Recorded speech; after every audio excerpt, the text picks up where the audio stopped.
The following is a GoPowercat.com and Spirit Street production.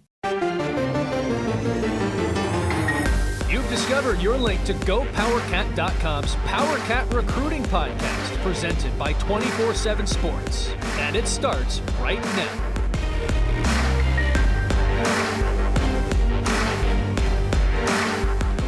Now, let's go to the WTC Gig-Powered Studios. Here are your hosts, GoPowercat.com publisher, Tim Fitzgerald, and GoPowercat.com's Riley Gates. Welcome to the special recruiting edition of the Powercat Podcast. Tim Fitzgerald and Riley Gates in the WTC Gig-Powered Studios. Kansas State basketball has its big man for the 2020 class as Davion Bradford has announced his commitment, 7 feet, 250, out of St. Louis, Mehlville High School. Riley, K-State goes back into St. Louis and gets a big man. Isn't this what we've been asking for a year now? Yeah. 2 years now? Go recruit a true big, not a 6'8", 6'7" guy that, they might be fine, but, you want a true big. You want a rim protector. You want the shot blocker, and that's exactly what they got here in Davion Bradford, and it's a heck of a get. I mean, I thought it was starting to trend away. I mean, I knew they were still in the picture, but I didn't feel confident. For a while, I thought he had better relationships at Missouri than he had at K-State, and just didn't feel all that good. But it sounds like K-State's really put in a lot of work lately in the last few weeks. He went to KU for late night. He went to Missouri before that, and obviously K-State was the first official visit he took. And yeah, Chris Lowry and Bruce Weber, and I think honestly, Jermaine Henderson, some to an extent as well, have really all done some awesome work here and secured this commitment. He was considering K-State, Missouri, Arizona State, Illinois, Iowa, Kansas was in there, but you know what? It's hard to tell from his film. Let's be honest here. He's a 7-footer. He's playing high school basketball against less than 7-footers, and he dunks a lot on his video. You don't get to see him run. You don't get to see him shoot anything outside of 4 feet, except for one free throw. That looks fine. I hate recruiting videos like this. I hate them. Show me something, particularly for a big man, because what you just showed isn't going to pick him up an offer. Why did K-State offer this guy? Why is he different? Right. No, and I think that's what you have to kind of toy the line with. It's like, okay, well, yeah, cool, he can dunk. Can he do other things? And a lot of times you want to look at the stats. And if you go out to D1 Circuit, which is the website that kind of tracks the EYBL, Summer AAU, you're not going to be blown away by the numbers he put up this summer. He played for Mocan this summer, who won Peach Jam. He's the AAU teammate of Luke Kazuki, another 2020 commit. So you can look at the numbers, you can look at the videos, and you're probably going to be a little bit underwhelmed by what you see in numbers and tape, but they identified the talent early. He used to go to Christian Brothers College High School, which is also in St. Louis. His mom died. He did some moving around, and so this has been a long relationship, and it's one of those ones where Bruce and I'm sure Chris Lowry also went out. They saw somebody really young, and they saw something raw. They saw some potential in him and what he does. He's good at defense, too. I mean, it's not just going to come down to blocking shots. I mean, you need that guy that's going to be strong, be physical down there on the block and be able to defend a guy that's going to body you up. We've seen, a team like KU, for example, they've come in, big guys, put them down low. West Virginia currently has a really big guy in Derek Culver who can bang around down on the block. K-State needs a guy that can defend that type of player. And I think that's exactly what Davion gives them. He gives them that ability, and he can score it too. He put up numbers in high school, but you mentioned it. You're not necessarily playing the best of the best all the time in high school, so you have to kind of find the median between low numbers at AAU and the big numbers at high school. But overall, it doesn't come down to stats. It doesn't come down to video. Yes, you need to take those into account, absolutely.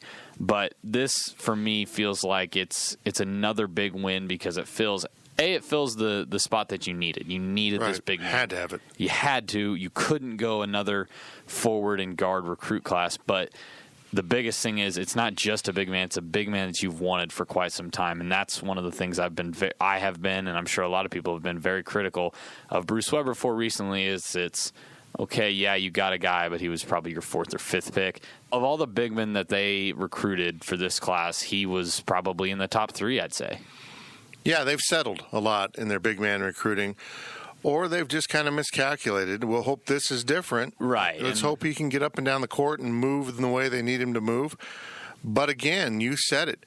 They set their sights on him. They've been working him for a long time, and they wouldn't have invested that time if they, at the end of the day, thought he didn't fit what they want. And it's got the continuity. You know, he and Luke play really well together. I encourage people to go. I don't know if you're necessarily going to find him on YouTube, but I know Luke Kazuki on Twitter. If you're on Twitter, he's retweeted a lot of videos from some recent games that they've played together in some pickup stuff, and they just have a chemistry. I mean, that when you've been playing with somebody since the 7th grade, you're going to have that connection. And you know, Luke's a special scorer. We know that about him, and we know that Davion's going to work real well with them. Whether no matter what they're doing, it's kind of impressive to watch them work together. So they bring in that. Obviously, Nigel Pack, the first commit of the class, has that scoring threat.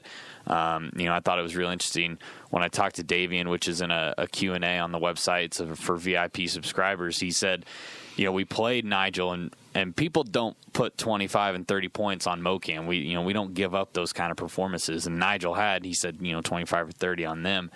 So you've got your scoring in Luke, you've got your scoring in Nigel, you've got some defense from Davion, and then, Selton Miguel's a little bit of both. And kind of that in-between forward guard spot. So it's shaped up to be a really great class. I mean, you've filled all your holes. You've gotten great recruits. And honestly, I don't want to jump the gun because there's still 3 or 4 teams in the Big 12 that don't even have a single commit yet. So a lot is going to change.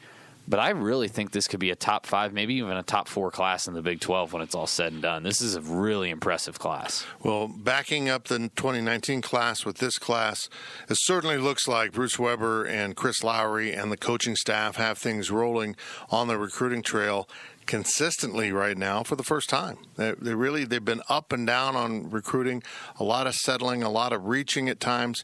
Always been good with guards. They can go identify those guys, but big men has been a problem. Hopefully this solves it. But K-State is one over. They had 3 openings. They're going to sign 4 guys, it appears, in the early period. And everyone wants to know, well, who's leaving? Well, we don't know that, do we? The season hasn't even started yet.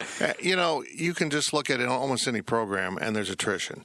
Whether a young man decides to move on to find better playing time, he has academic difficulties and can't stay eligible, or the coaches just say, you know what, you don't fit our plans, well, let's help you find a new home.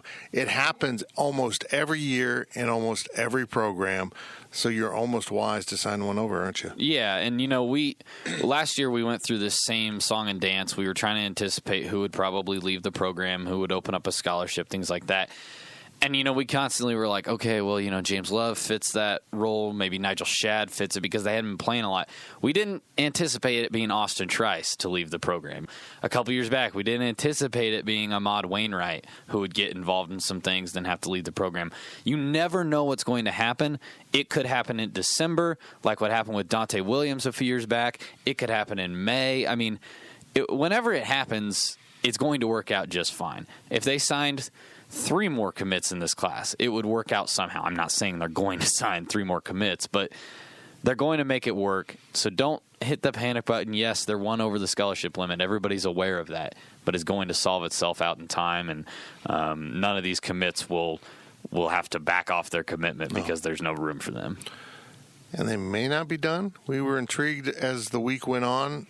It looked like they were going to get Davion Bradford on Friday. We were pretty sure of it. And yet, they kept recruiting a little bit. Yeah, Jethro Muscadin's is a big man. Another one which is a little surprising to me that they're continuing to recruit him after getting Davion and the way that things have kind of been trending with Jethro. A lot of people are starting to pick KU in the crystal balls. I've put in a crystal ball for KU after Scott Chasen, our friend over at fog.net, did a story with him because he went on a visit to KU, and he couldn't have said better things about KU after that visit. And not to say that he didn't say nice things about K-State and Bruce Weber after his visit. He was really impressed with this too.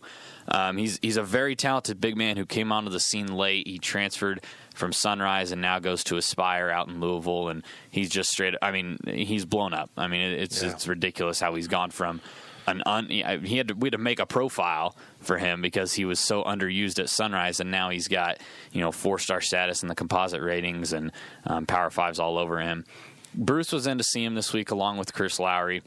My gut still leans towards KU, but who knows? Maybe Bruce has put in a little bit of extra work here and kind of swayed him. Obviously, a lot of things going on at KU. Absolutely. You can kind of use against them. So I'm not counting K-State out by any means. My crystal ball is on KU just because of his comments, but I don't know what's going on inside the mind of a 18, 19, whatever, however old he is. He probably doesn't know.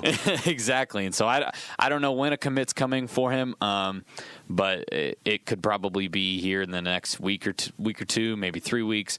And it's definitely one worth following because I'm sure if he wanted to come to K-State, they'd absolutely take him. I have criticized the staff at times for spending a lot of time on players that they probably weren't going to get. They have 4 recruits committed now. 4. They're over their limit. If they want to spend time on swinging for the fences right now on the 2020 class and have to clear a second spot, I'm in. If they can get this guy, because he's a little bit different. Bradford is 7 foot 250, and Muscadin is 6'10", 215, a little skinnier, maybe a little more mobile. And I'll be really honest, if Bill Self is all in on the guy, I trust Coach Self with looking at big guys. KU, Louisville, Minnesota. I mean, these are some good coaches going after. Texas Tech as well left them out of the picture too. They're considered to be kind of probably second or third in the running right now too. So he's a very talented player, absolutely, and one that has surprised people just because he, like I said, he didn't play much at Sunrise and kind of caught a lot of people off guard. Well, K-State has had some successful seasons. They did the Elite Eight. They won the Big 12 title again. They have been really clicking on the court in some ways. It looks like they might be cashing that in finally. They might finally be using that leverage to their advantage on the recruiting trail. And it's good to see. It's almost a relief. I think this past year, the Big 12 championship year was probably what you really needed. Yes, you went to the Elite Eight, but we all know the story about the Elite Eight. Virginia went down. What would happen? And I'm sure that was probably a thing working against them a little bit. I don't know how much other coaches utilized that, but you wanted to show you could consistently win. You wanted to show that you literally could bring in a bunch of kids that not a lot of people wanted, Barry Brown, Dean Wade, Kamal Stokes, and you could do something special with them. That's all the further proof that they needed was those 3 guys, and they just need to play their career tape and explain what happened, explain how they started this, and show that, hey, look, you can literally come in and help build us up and win a Big 12 championship. I mean, they've done it, and they can sell them on that forever. So this has been the big one. I'm very happy to see that K-State has finally cashed in on this, like you said, and they're really getting it going right now. Davion Bradford, 7-foot center out of St. Louis, has committed to Kansas State. A really nice pickup for Bruce Weber's basketball program. Riley Gates has coverage of the commitment free up at GoPowercat, and he also has a Q&A with Davion for our VIP subscribers at GoPowercat. Well, that's it for this recruiting podcast. Make sure you follow along at GoPowercat.com for all your recruiting needs, and make sure you are subscribing so you get the best of the best from the GoPowercat staff. 30% off your annual subscription right now at GoPowercat. We will talk to you later.